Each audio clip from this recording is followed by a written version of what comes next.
entertainment capital of the world, Las Vegas, Nevada. It's midnight in the Marshaverse, starring Marsha Warfield and her two sons, Stephen Roberts and Skills Hudson, as the problem child. Good morning. Welcome to Midnight in the Marshaverse. I'm Marsha. This is the Marshaverse. See the sign? That's how you know. Anyway, tonight we have a really good show. I am so looking forward to it. We have a special guest, a woman I met years ago when I was first coming back into doing stand-up. And I went to her show, and she was very gracious and nice, and she also extended that grace to tonight and is agreed to be with us here. So look forward to meeting and talking to Loni Love in just a moment. But first, ta-da! We're going to do our cannabis and cognac segment. This is the part of the show where I tell you what I'm drinking to chill. This one night a week we set aside to hang out with friends, late night, chill out, drink a little bit, smoke a little bit, and talk a little smack.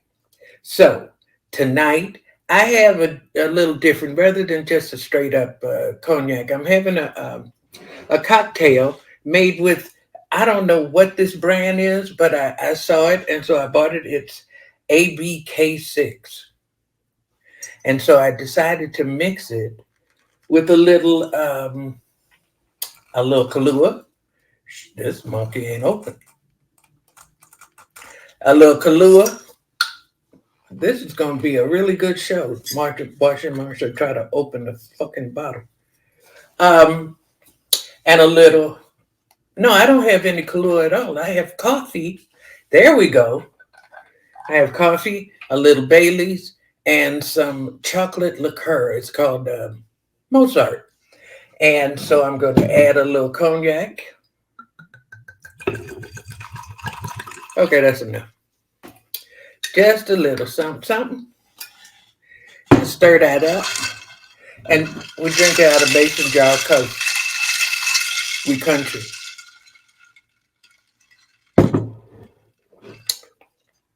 It tastes pretty good.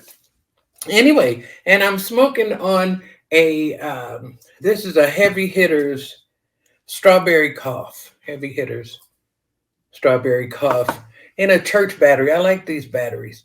And so there we go. We turn it on.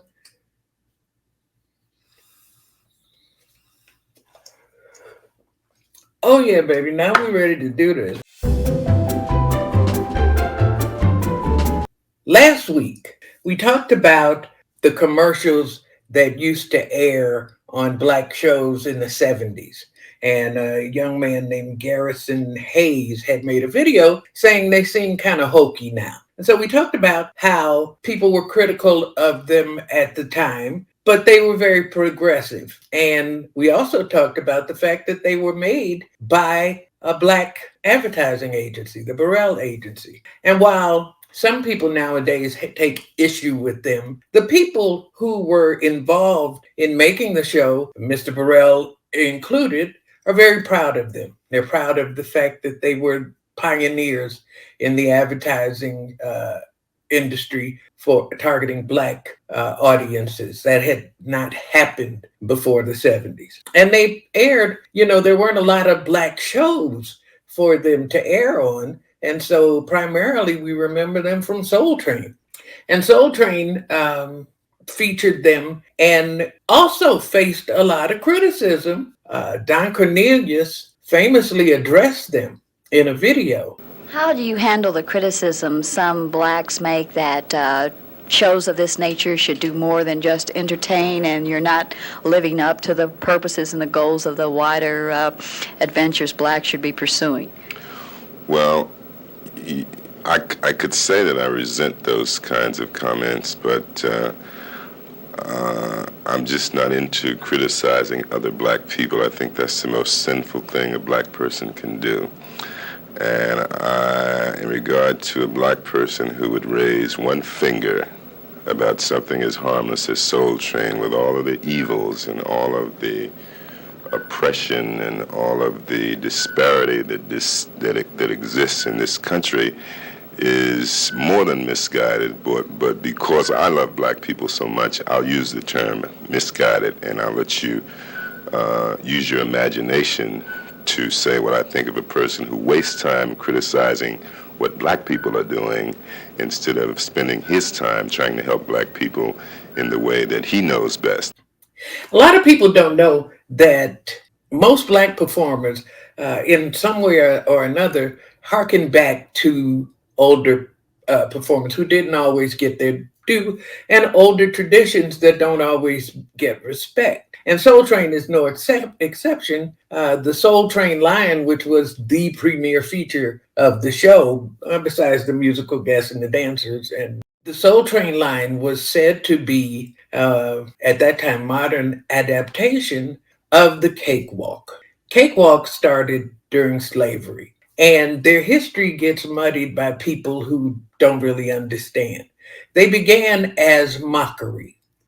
Enslaved people thought that the dances that the hoity-toity did, the whatever, they were too formal and they were just stupid. They didn't have any soul. And so they would get dressed up when they had free time and mock them and compete over who could mock them the best. And the winner would win a small prize, usually a small baked good. They would take the cake. And so that's how they became known as cakewalks. In slave owners, the people who had the audacity to think they could own other people, anyway, they thought of their enslaved workers as less than human. They thought of them almost as pets. And so when they saw their pets making fun of them, they thought it was cute, like you think it's cute if your dog sings along to a commercial. And so they began to basically hold up treats and make people perform those dances for them.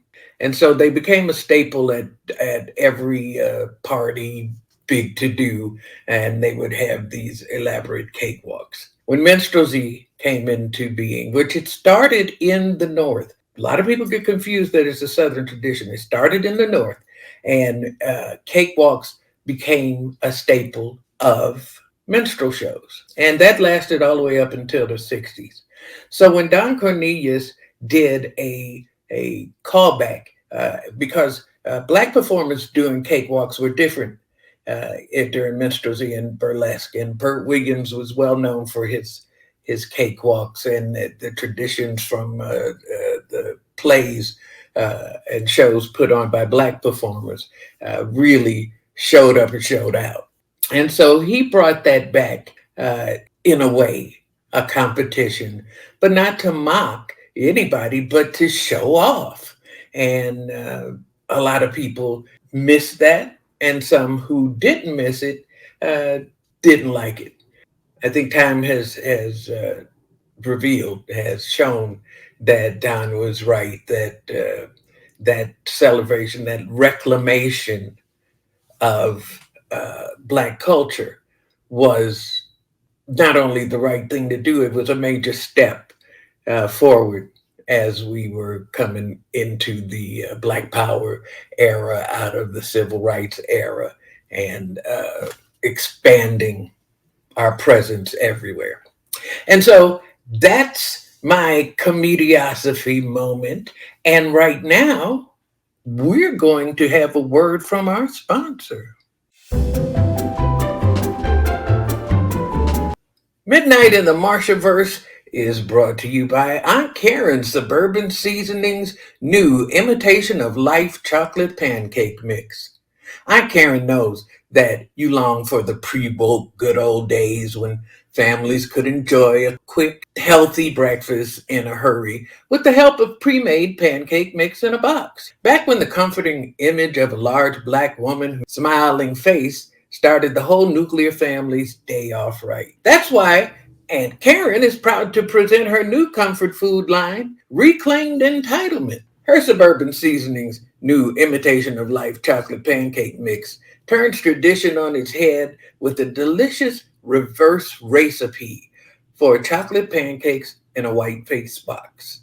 served with her traditionally bland plain vanilla syrup, canned milk with Bosco, dried fruit, and scrapple, you can send your 2.5 kids and bread-winning hubby out to the minivan in a sugar rush of energy with a renewed sense of purpose and their rightful place atop the food chain.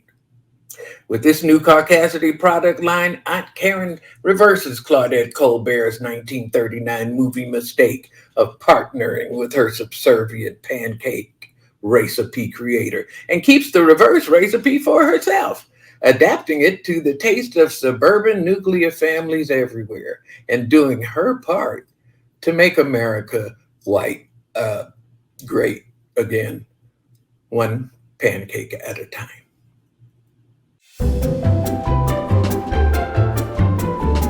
I get so excited when I can bring on people who I admire, people who have made a name for themselves in this business, who have just done the damn thing and still doing it. In fact, I wasn't sure she was going to show up. She's so damn busy. She was like working right before she got here. So let's welcome her and give her that good old Midnight in the Marshaverse welcome. Please say hello to my friend Loni Love. Hey, girl, how you doing? You know what? I could stop anytime for the legendary Marsha Warfield. First of all, thank you for that opening. Thank you for, giving us, because you know what's happening in this country as far as history. They're trying to take it away from us, and it's up to us to make sure that we pass it on to generations. So I really enjoyed that. I could have listened to that for another hour. You explaining that stuff. So how you doing, Miss Warfield? I'm fine. Call me Marsha and don't encourage me. I might talk for an hour on that. I am so fascinated with how we have pushed the narrative away from what it was designed to be, which was to make fun of Black people. That's the foundation of American show business, making fun of Black people. And then it expanded to making fun of other immigrants. In burlesque, they made fun of everybody. And so to come to where we are not just the propaganda arm for white supremacy anymore, we are the counter and the advocates for just basic representation.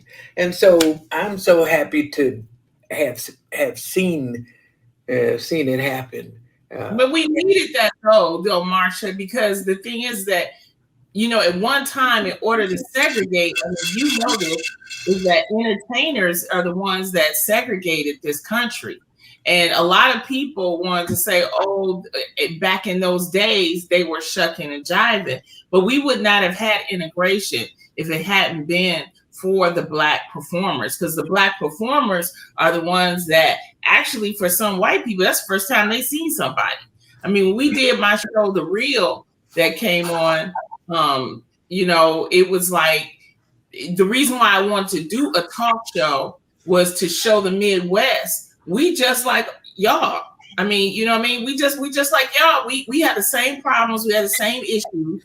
We just like y'all. So, it's like, so entertainment has always been that catalyst for integration, especially in making change, I agree with that, but I think we need to really make the case that, for one thing, everything we've learned about ourselves through this media has been filtered through a white gaze.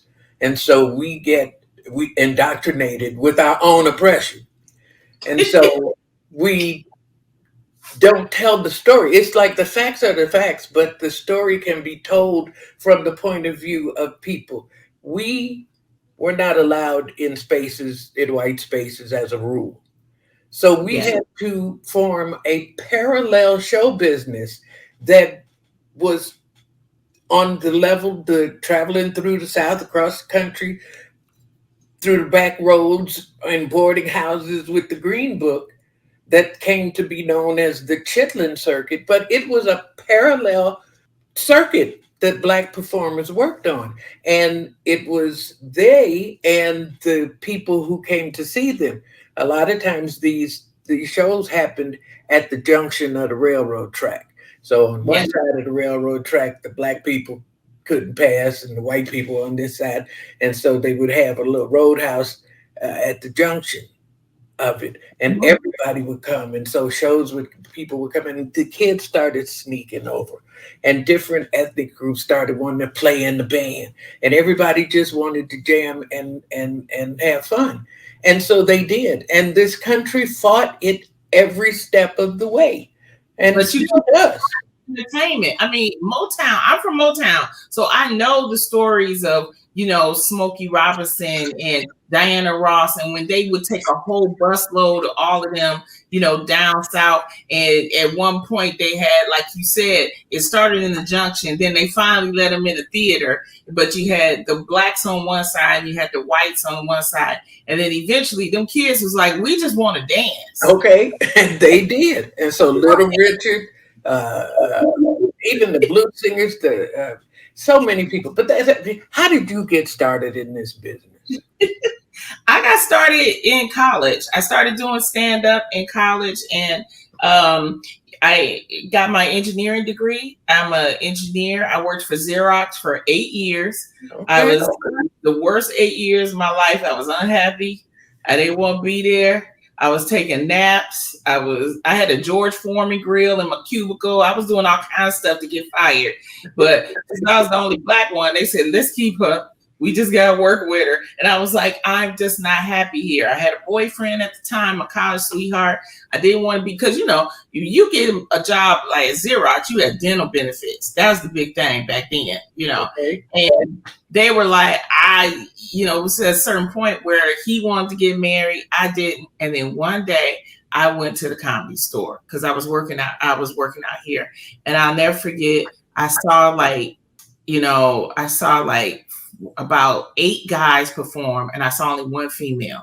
And I had been doing stand-up in college, just, as a side thing. And I thought to myself, why aren't there more females? And I started researching. And once I started researching, I saw the rich history. I saw I saw Moms Mabley. I saw, there weren't a lot of Black females, LaWanda Page. Right. But I was like, wow, there's not a lot. And so basically, make a long story short, there was a layoff in my job one day. I found that as a way to get out. I told my boss, save a job and lay me off. That was in 2002. And I've been working ever since. And one of the highlights of my career was I had a residency out at Venetian. And after my show, the one and only Marsha Warfield was there. And I grew up studying her. I watched her, on Night Court. I remember studying her on the Richard Pryor show and the history. And as a comic, I just want the viewers and the listeners to know, as a comic, to be surprised to have a legendary, not only comic, but also female comic that has paved the way for me. It was the best honor that I could have. And so I just want to say thank you and, continued success. Thank you so much. You know what? I had not been out the house in 20 years. I had not had any contact with show business. I had to get my courage up to let you know I was there, because in my head, nobody was going to remember me. It had been 20 years since I started working. So I wasn't sure, and I came by myself, and I wasn't sure that I'd even be able to get backstage. And so I was very grateful and very happy to have that first encounter be like that. And thank you very much for that. I appreciate that. And that's why I appreciate you being here. It's my honor. It's my pleasure and my honor. So to be in the Marshaverse. Come on. Here in the Marshaverse. And now you can tell me to mind my own business. We can cut it out if you want to. But I understand you lost your mom recently. Yes. Yes. Tell me about her. Oh, Mama Love was a hoot. I think that's where I got most of my this is where I got most of my humor from, was her. She was one of women, you know, she was raised out of Alabama, drink, you know, fight. He was just real. And so, you know, when she passed, this was the interesting thing. When she passed, she had everything already taken care of. So I explain this to anybody. As we get older, and if you have parents that are getting older, I know it's a hard conversation, but you have to have things together, because it basically, she knows my schedule. You know, she passed on a Tuesday. She knew when to pass, because I had to go filming the week after. So she passed on that Tuesday. I was able to fly in, take care of her condo, get everything. She had everything in order. It's like she knew. And so I tell this to people. I said, please have that conversation. If you have elderly parents, elderly siblings, have the conversation, understand what their wishes are.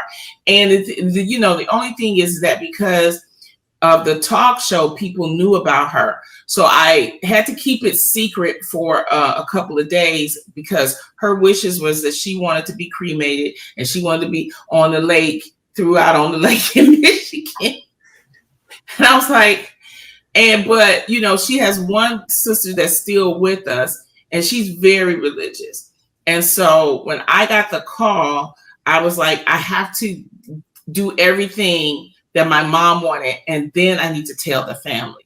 But I needed to hurry up, because there were people that were in her condo that know me, and I didn't want them to go to the press and all this other kind of stuff. So it's like you're under that type of pressure where you know, you're trying to make sure you take care of her wishes. You got to take care of her stuff. You got to get her paperwork, and then you have to tell the family. But the way it was handled, it was all because we had a plan. We knew it was going to happen. So if anything, that if there's any message I can give to the people, make sure you have a plan. Make sure you have a plan. You know, it sounds like an amazing person to have done that, and to have instilled that in you and left you with a smile. yeah. That's kind of rare. A little money too. So I was like, thank you. Well, okay. That's always a bonus. What you drinking on? This is a cognac, but I don't know the name of it. It was a little cognac, my little nightcap. I said, well, if I'm gonna come to the Marshaverse, let me come with a cognac. Well, you know, and I do a little of this. We featured Whoopi's line. You know, she got a new line in cannabis. Whoop Fam, and last week she gave us this thing. This. Whoa. Okay. And so it's called a Zenko, and she has her own brand of Zenko. And you know, I have to show it off because it's so cool. Okay. So you smoking in here? Watch it now. Well, come on now. And then you take this off. Oh.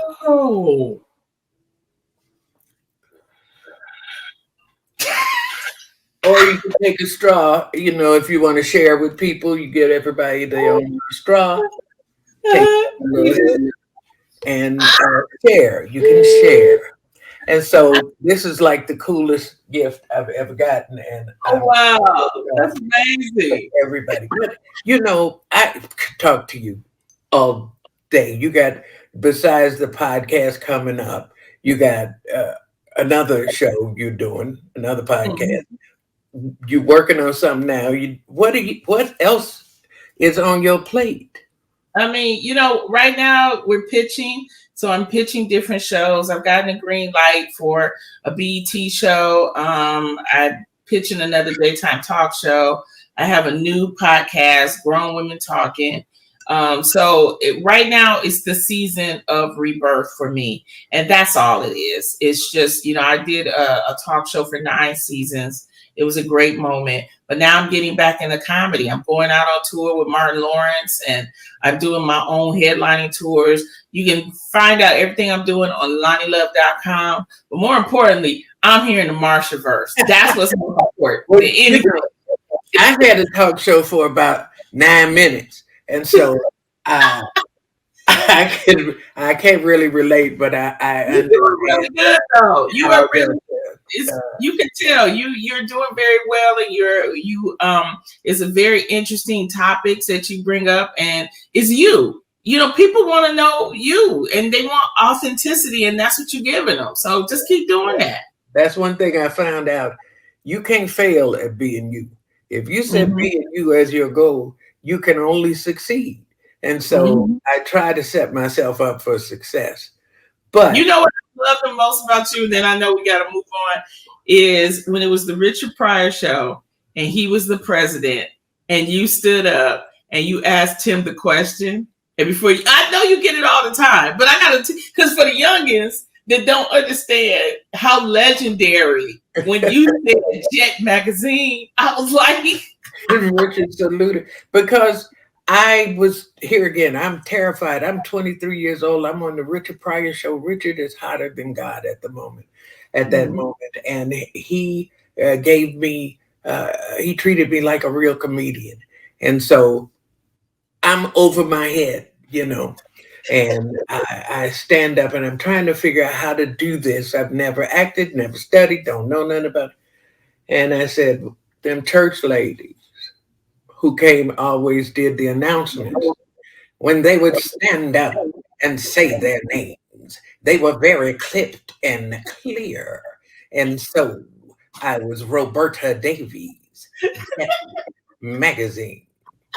I have a question. And he said, and I was okay, but I was all afluttering. Applause break. It was an applause break. It's memorable to have that culture, to know that you have that history. That's why we do all of this, Marsha. You know that. So it's a continuum, and hopefully, and not just hopefully, you were mentioning the ladies who came before us, and we also mentioned the minstrel lady, Ada Overton Walker, who is the first Black woman we know of as a stand-up by name. Because, you know, when they say certain people took jobs if they wanted to work, we had to take certain jobs if we wanted to work. We always leave off a key phrase, and that's, we had to take those jobs if we wanted to work for white people. We didn't have to take those jobs because there was an alternate circuit. It was not as glamorous, it was not as lucrative, but there were people who worked that circuit that we don't even know. And I always want to find the people who said no, who said, I don't want it at that cost, and who did something else. And they're the ones who changed ultimately the culture. The go along, to get along serves a purpose, but it wasn't nearly the purpose of the people who said, no, we're going to do this way, and made it work for them. And I feel sorry for the ones who said, I'm not going to do it, and bottled up their dreams and went and taught music in grammar school. You know, yeah, we need them, but we lost so much because they didn't have the opportunities that should have been available to all of us. So anyway, before I get too wrapped up in my professorial cloak, I love it. I want to ask you a question. If you have a moment, my sons love you and would love to say hello to you. My comedy sons, they're going to introduce them and let them say hi. Is that all right? Of course. All right. So here we go. Right now, I'm going to bring out my two sons. Anyway, my youngest son, my problem child, my baby boy. I love him madly, and we're going to introduce him first this week. He has his own show at Jimmy Kimmel's on Friday nights, Show Those Skills.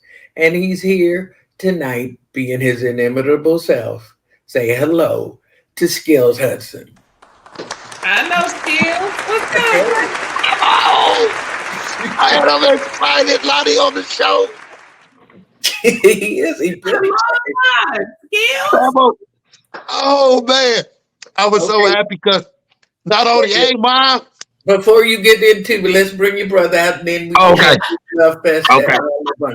And this is my oldest son, the one who looks the most like me, and he is the producer of my Book of Marsha one woman show, and he's worked. He just did a skills show those skills. He works at the LA Comedy Club, works all around Vegas. Please welcome Stephen Roberts. Steven! Hey, honey. Oh my God! Loni Love! Oh my God! See, I have a second thought about you on so. Right it's a love fest. Okay, Skills. You were saying. What I was gonna say is just like the homage, like she was saying to you, and you already know how I feel about you, Mom. But Loni, like when I was a new comic, man, it was you're a part of my story when I tell comics when they be asking me my advice and stuff. And your name, Melanie Camacho, Leslie Jones, Dominique, Lunel, you guys, come up because Black women, y'all was so what I seen with my own eyes. And I was, it was funny comics out there, but I've seen y'all in the midst of all these, so-called all giants and stuff. And I would watch y'all and then y'all were the ones that gave me opportunities. You were the first one that let me open for you at 5 minutes at Ontario Improv. This is over 11, 12 years ago. You know what I'm saying? At Ontario Improv. Thank you, Famo. You're doing well. I'm like, Skills got a show in Vegas. When you go to Vegas? He do. How long has it been, Skills? I just celebrated my year anniversary 2 weeks ago. Okay. Congratulations. That is wonderful. Thank you, Famo. Ain't a whole lot of us who can say that. Okay. And so, and in fact, that's how I found my sons was when I was doing at the LA Comedy Club at 10:30 on Wednesday and Thursday or something, but just working it out. And so I met my oldest son, and I know he wants to tell you something because he always does. So, Stephen, what you want to tell Loni? Hi. Okay, so here's my thing.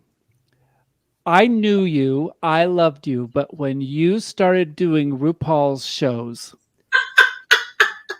not only were you fucking amazing, but you and this is how I feel about women in general. Women have always been the bridge from LGBTQ communities to the rest of the world because women have always had the guts. They've always had the tenacity. They've always had the courage just to tell it like it is. And you guys are so important. But beyond that, there's so much love and there's so much belief in drag queens and queer comics and all of that. And I just want to say thank you. You are so important to. Oh, I love my gays. My gays, they show I know you do. I know you do. My wigs and all of that. So it's just, but yeah, we all in the community together. So, and that whole RuPaul's Drag Race came out of COVID because they didn't, they had to have only certain amount of people. So for that one particular season, I was on like 4 or 5 times and it was just awesome. And I love RuPaul. He's been on my show many times. And, I just think that, we are all marginalized people. So I believe that we should all work together. And it's just, it's great. So thank you, Stephen. Thank you.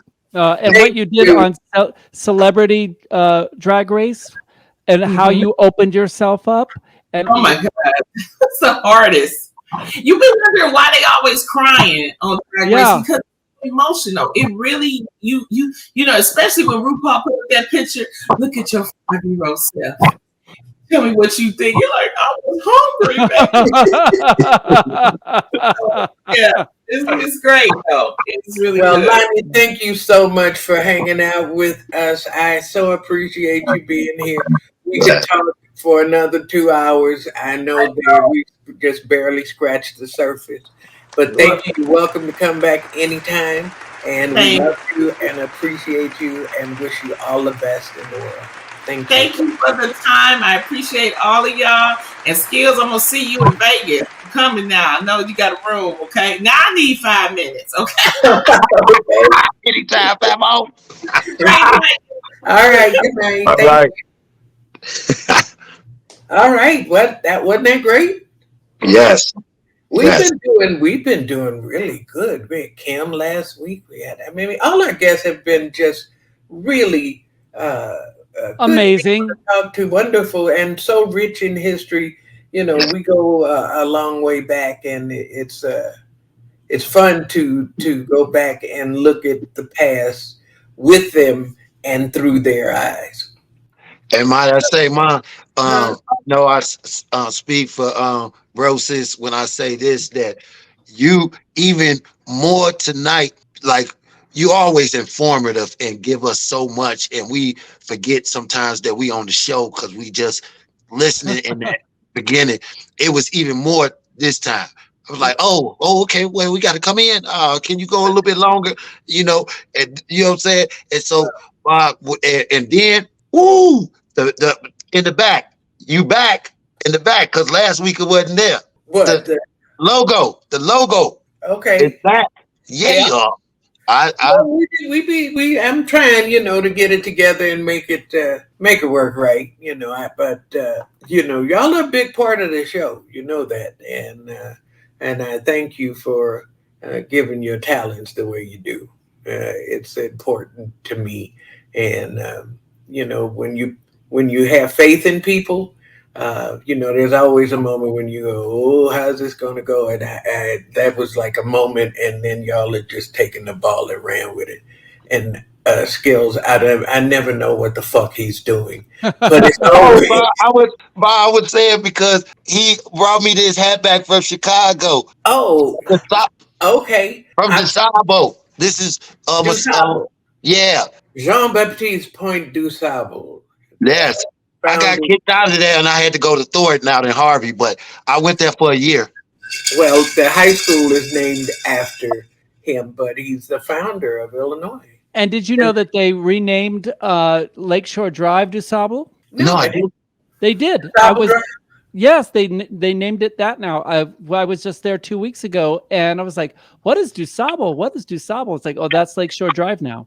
Well, he founded Chicago, and very famous name, and like certain other names, his name has always been a demarcation of the boundaries between black and white neighborhoods. DuSable let you know you in the hood.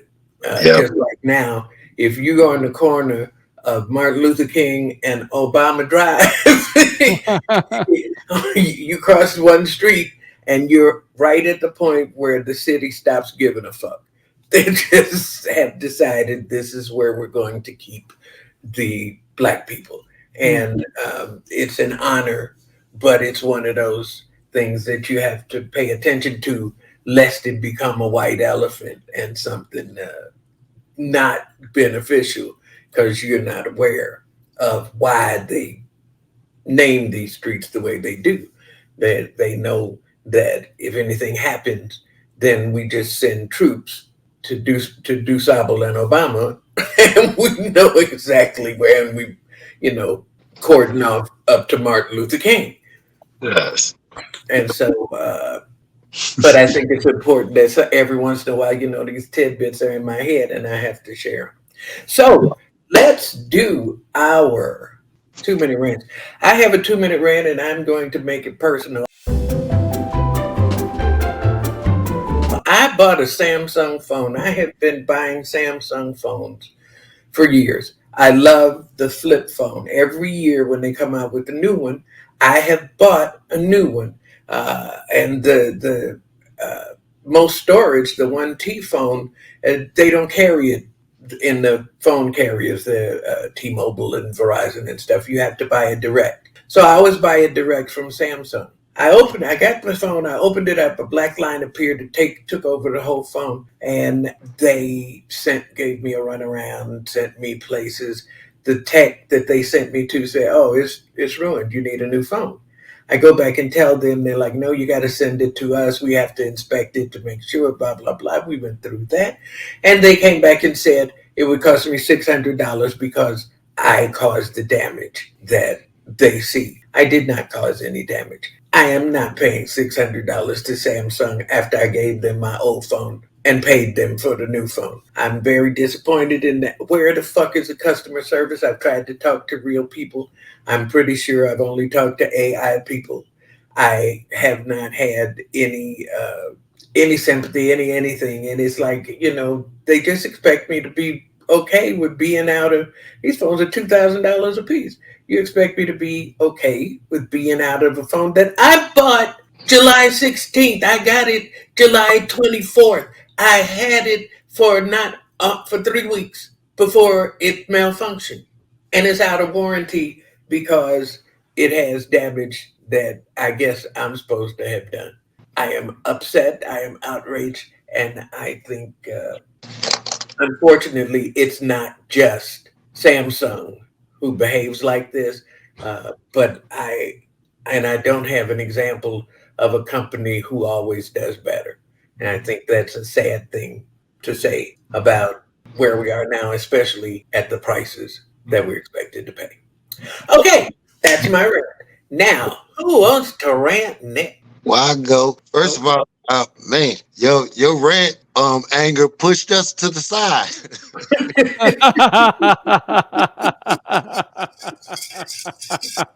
Well, it's righteous. I'm sorry. It was like, woo, like, get over here. Get over here, little bit. She's angry. we went from 6 inches to 4 inches. Like, yeah. Yes, that whole room opened up. So look, I'm tired of neighbors. Okay, I know we're supposed to have them. You know what I'm saying?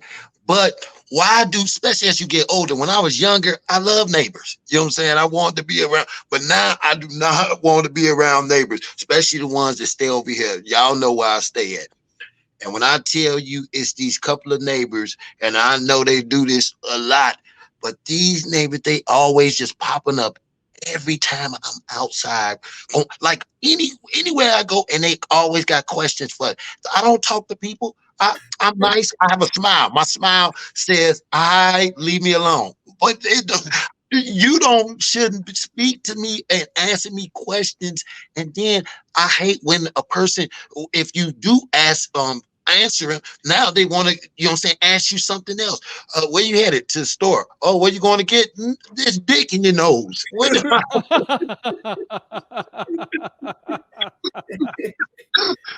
I am. Pound now, huh? What I'm just saying is, I was in the jacuzzi early tonight, and the person just popped out. Oh, you out here at the jacuzzi? Yes, I'm in the jacuzzi. But I hadn't seen for 2 minutes. I didn't see them. They just popped up, and I'm like, neighbors. Yeah. Okay, that's righteous. Okay, well, mine is very simple. My rant is, I cannot stand when people put their dick in my nose. I hate that so much. I mean, I'm trying to be a nice neighbor.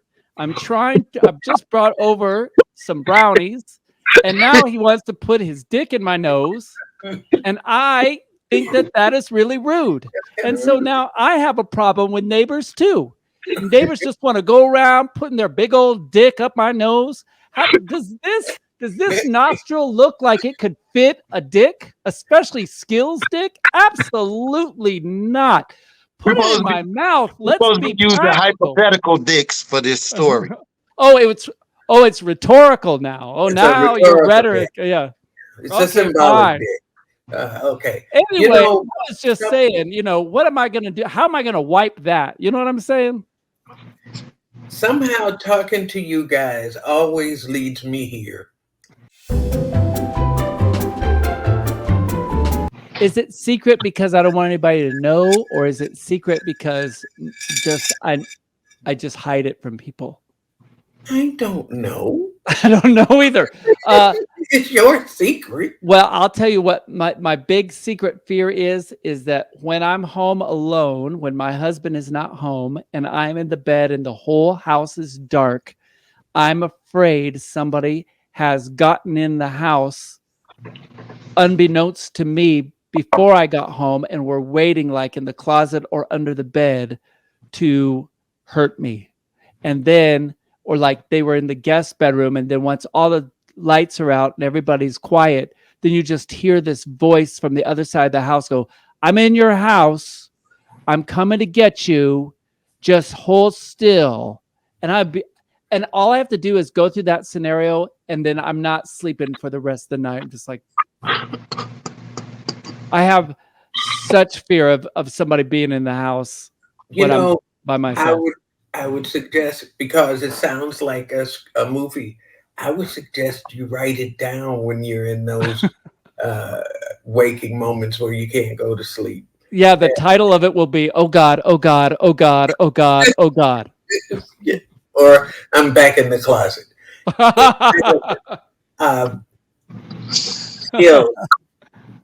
What's your secret fear? Oh, did I'm gonna shit on myself on stage? Like literally, because it's been close, you know what I'm saying? And I'm thankful that the grips are still gripping. That's a secret. That's a secret to keep to yourself. Viewers who You just said a secret fear. I'm being vulnerable right now. Sorry. Not discuss this in advance. I had no idea he was going to say that.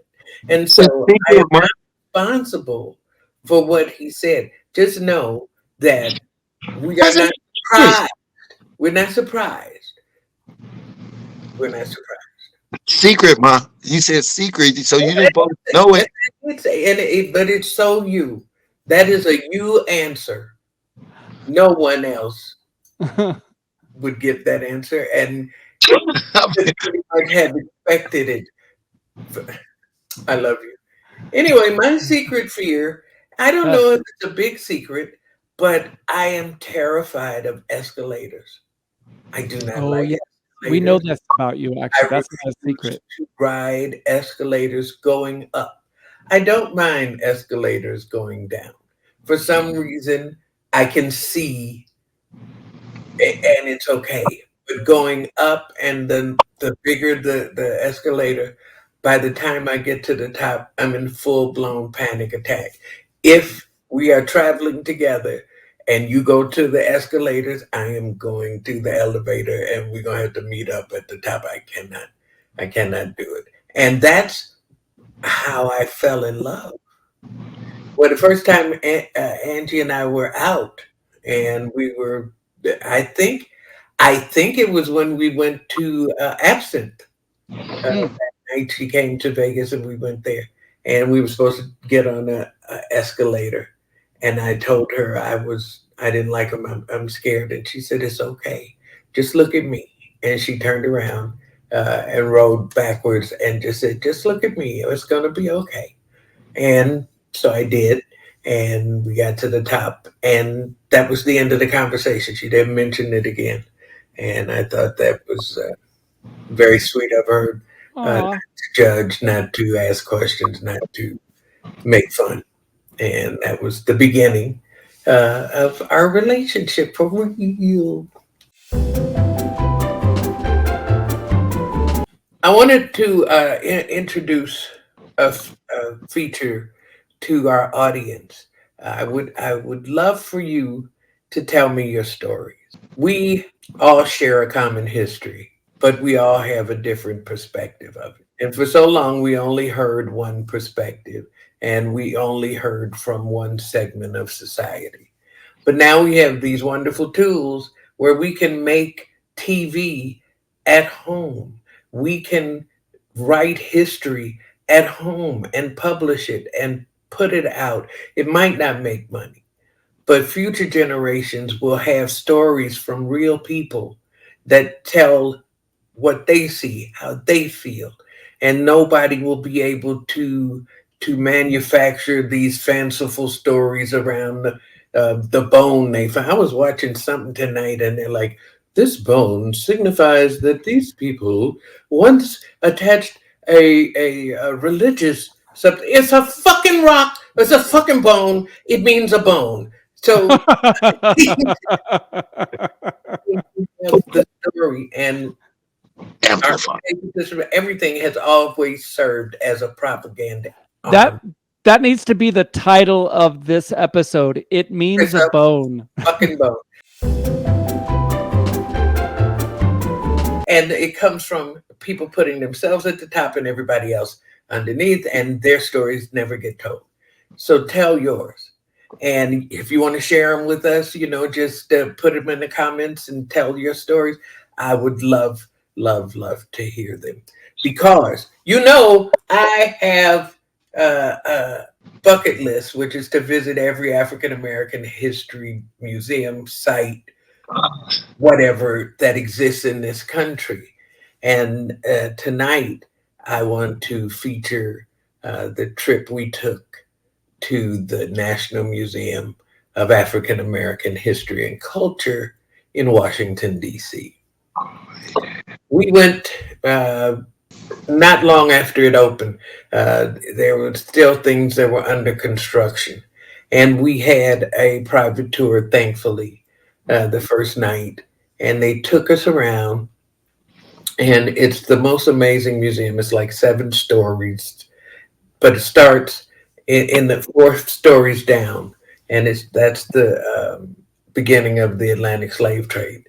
And it shows the progression of the slave trade in detail that I hadn't seen before in other places.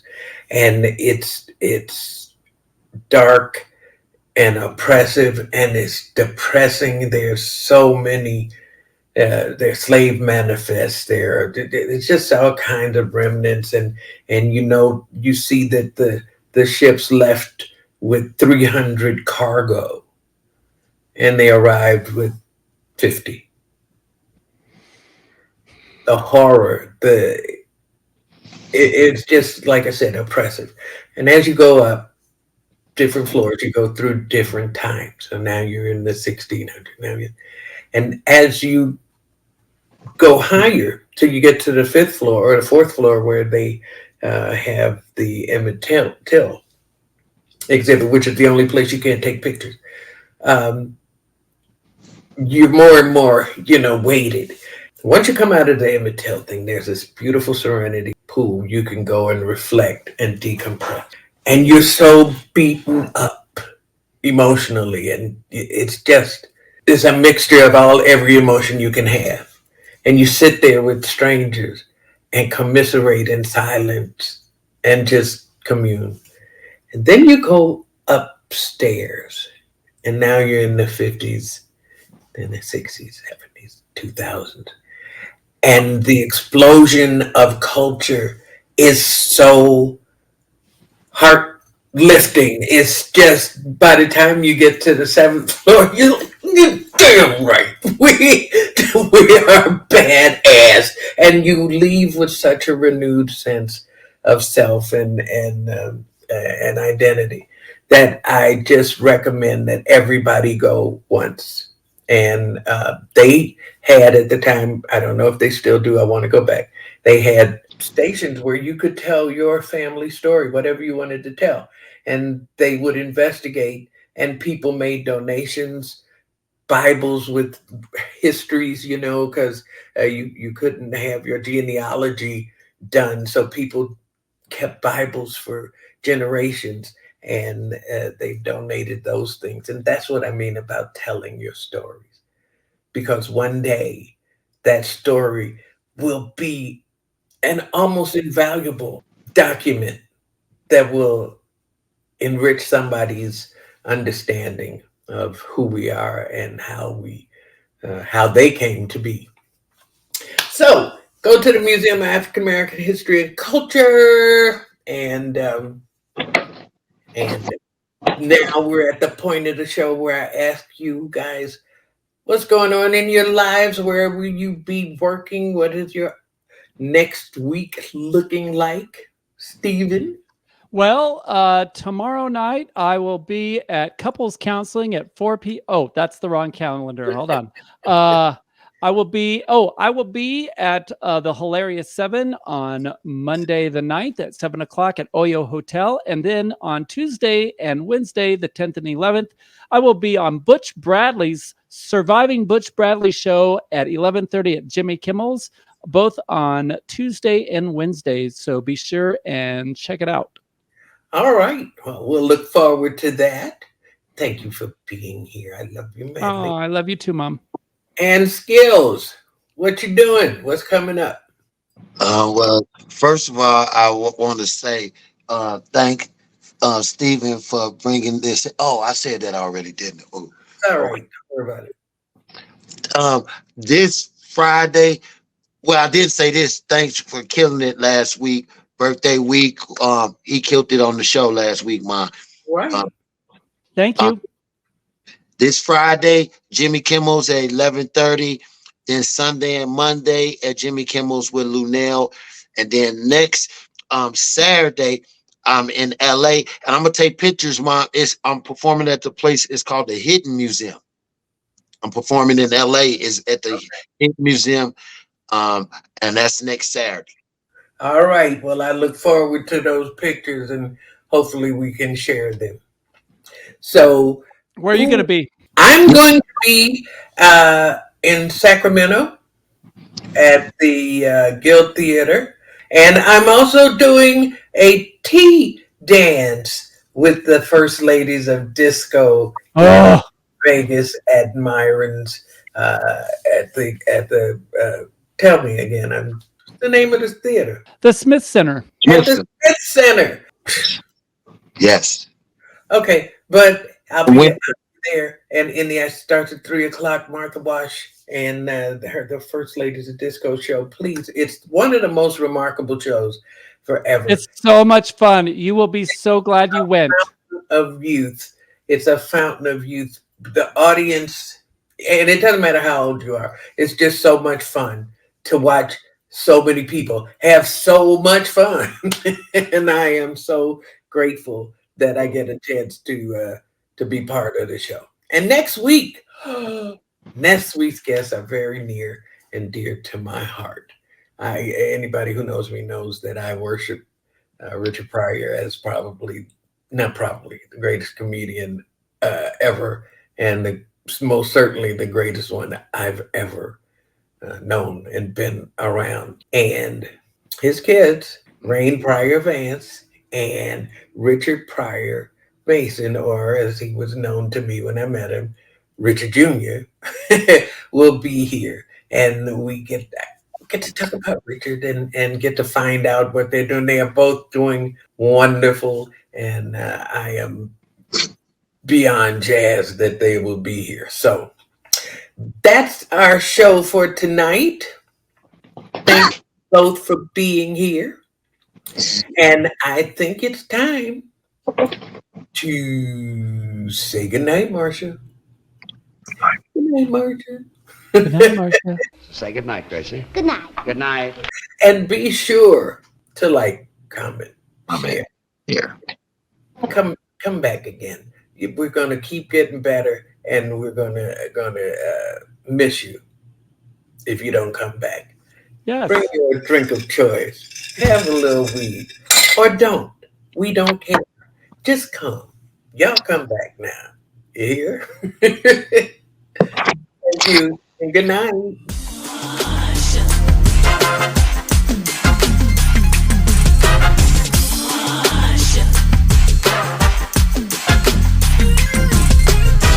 Got away, no one can do it like that. Her own style, no one can wear that hat. Hey, don't you know that the queen is back? She's back, she's back. She withstands it comes to strength, she comes to mind. Knock it down, she gets back up again and again. I'm talking about Marsha.